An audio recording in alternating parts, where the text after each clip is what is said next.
Item number 21, माननीय वित्त मंत्री जी।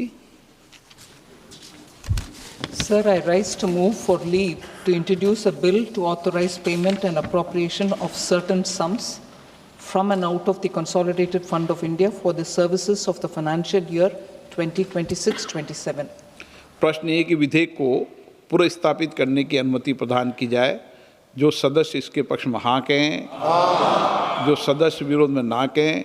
मेरे विचार में निर्णय हाँ वालों के पक्ष में, हाँ वालों के पक्ष में अनुमति प्रदान की जाती है। माननीय मंत्री जी, अब विधेयक को पुनर्स्थापित करें। Sir, I introduce the bill. Item number 22, माननीय वित्त मंत्री जी।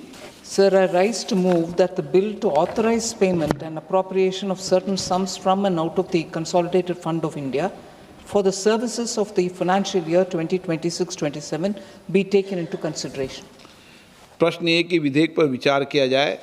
जो सदस्य इसके पक्ष में हाँ कहें, जो सदस्य विरोध में ना कहें। मेरे विचार में निर्णय हाँ वालों के पक्ष में, हाँ वालों के पक्ष में विधेयक पर विचार करने हेतु प्रस्ताव को स्वीकृत किया जाए।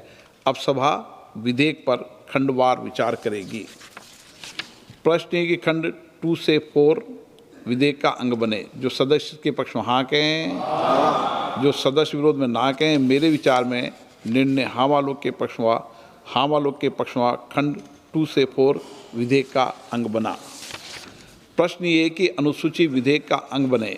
जो सदस्य इसके पक्ष में हाँ कहें, जो सदस्य विरोध में ना कहें। मेरे विचार में निर्णय हाँ वालों के पक्ष में, हाँ वालों के पक्ष में अनुसूची विधेयक का अंग बनी।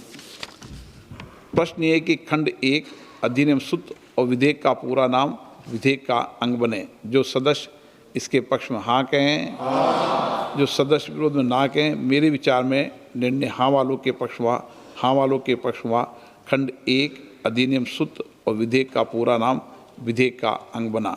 माननीय मंत्री जी, अब प्रस्ताव करें कि विधेयक को पारित किया जाए। Sir, I rise to move that the bill be passed. प्रश्न है कि विधेयक को पारित किया जाए। जो सदस्य इसके पक्ष में हाँ कहें, जो सदस्य विरोध में ना कहें। मेरे विचार में निर्णय हाँ वालों के पक्ष में, हाँ वालों के पक्ष में प्रस्ताव स्वीकृत हुआ और विधेयक पारित हुआ।